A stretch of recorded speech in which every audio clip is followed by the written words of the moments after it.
So, sorry. We're gonna talk briefly about some reaction step that we've already learned in the lab. So largely, it's kind of reviewing of what we know. So, first of all, every reaction that you write must be balanced. Remember that. It's the first thing that you do when you approach any chemical problem. You have to make sure that the number of atoms on the left and the number of atoms on the right is the same. Yes, they are identical. Now, you have to understand, no atoms are created or destroyed. That's basically the reason. This is a very optimistic guide to balancing a chemical equation, which will work with the simplest reactions. But with many, it's a bit more complicated. We're not going to deal with the complicated stuff. We're going to focus on more, the easier part. Does that make sense? Good? Sorry for my voice. So, these rules that we just talked about, they work in most cases for these 5 types of reactions. So the first type is the combination reaction. The simplest combination reactions are the ones in which 2 elements combine and form one product. Or 2 simple compounds combine and form one product. However, in some cases you can find yourself in a position when you have 3 or more compounds or elements forming a single product. These reactions, as you can see, especially the ones you have 2 elements combining a single product, these reactions are fairly easy to balance, because all you need to do is to balance each individual element. In the reactions like this, it may take a little while. This one is balanced by its nature. So, sulfur trioxide combined with water forms sulfuric acid. It's already combined. Sometimes it's, for instance, if you will try to combine to do the reaction water plus nitrogen dioxide, it forms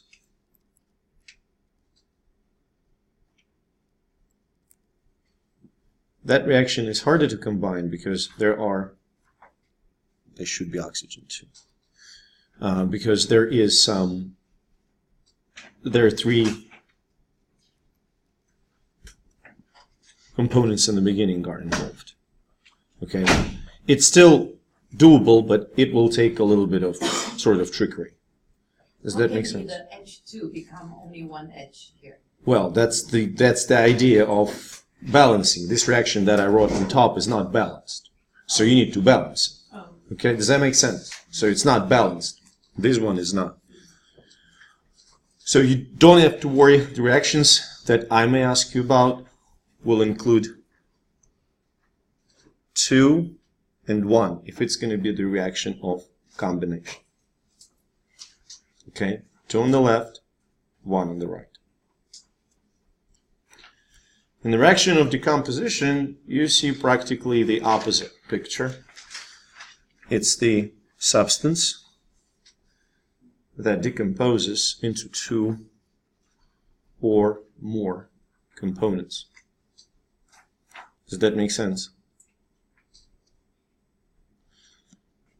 So, for instance, another example of decomposition reaction, which you can find in many chemical books, is when you take sodium hydrosulfate, heat it up, and supposedly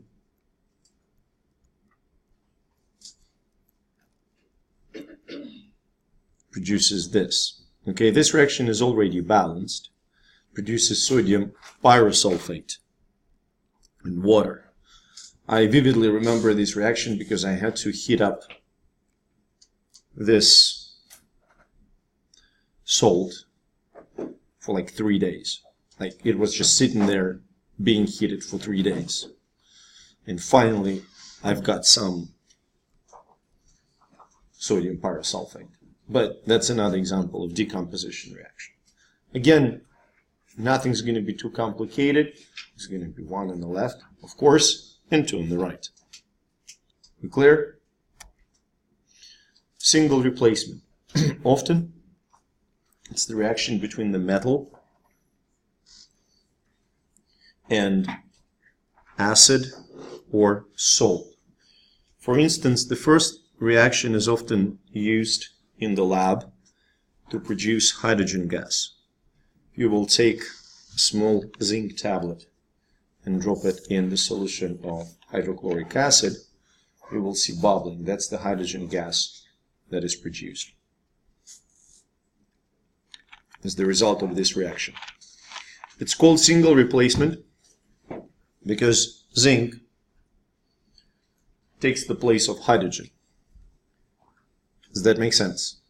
Zinc replaces hydrogen in HCl, forming zinc 2 chloride, producing hydrogen gas. Another example of replacement reaction between solid iron, solution of copper 2 sulfate, which produces aqueous solution of iron 2 sulfate and metallic copper. So in this case, iron replaces copper in the salt. In double replacement reaction, traditionally we say that positive ions switch places. But look, that depends on your point of view, right? Look at the reaction. So you have the compound AB and you have compound CD. Do you see that? So what happens? A and C switch places. So you have AD and BC. It doesn't matter what you consider, what changing places. Positive or negative, it doesn't matter. You see what I'm saying? It doesn't matter what you're shuffling. With the same level of success, I can say that B and D are switching places. Usually, double replacement reactions occur between 2 different salts, for instance, or a salt and an acid. Take a look at the first one.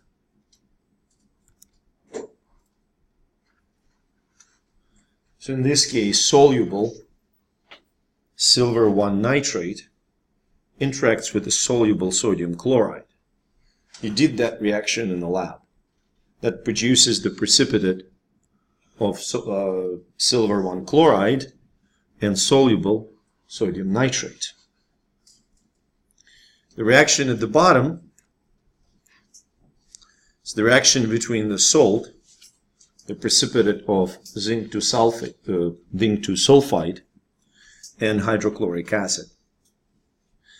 It results in a production of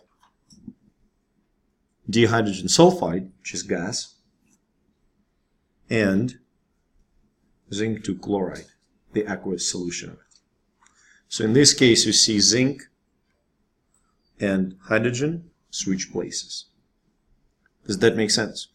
You need to be able to determine what kind of reaction I'm showing you, and you need to be able to balance these simple reactions. Again, I promise there will be no curveballs, but basically what I'm saying, if you can balance a reaction like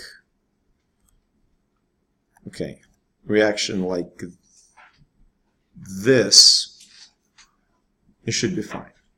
Okay? Remember our practice in balancing reactions in the lab? Nothing more complicated than that.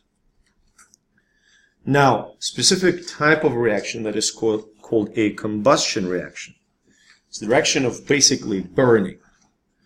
When a compound, a carbon-containing compound, an organic compound, burns in oxygen, specifically in oxygen, forming carbon dioxide and water. So here you can see the burning of methane.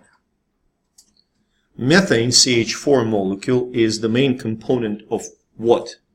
Do you know? It's the main component of the three-letter acronym that you see on certain buses in Cleveland often, CNG, clean natural gas. Okay. When methane burns, it produces energy. And carbon dioxide and water. Another component of natural gas, which is propane, produces exactly the same, just different amounts. Does that make sense?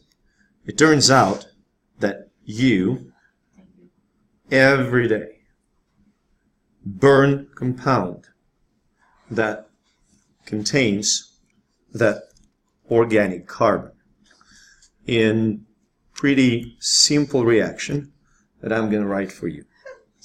Bless you. So it's C6H12O6 plus oxygen.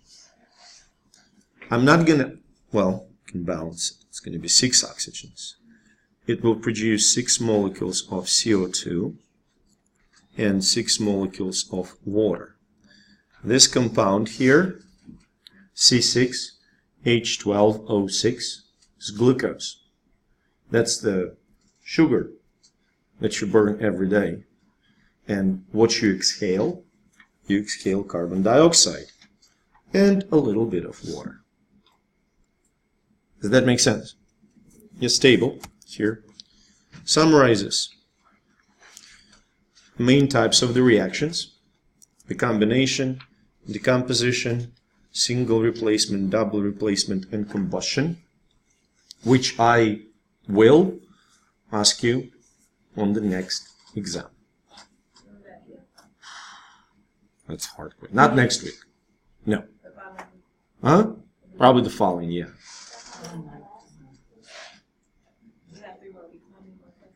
We're probably going to have 2. Maybe the last one will be slightly smaller.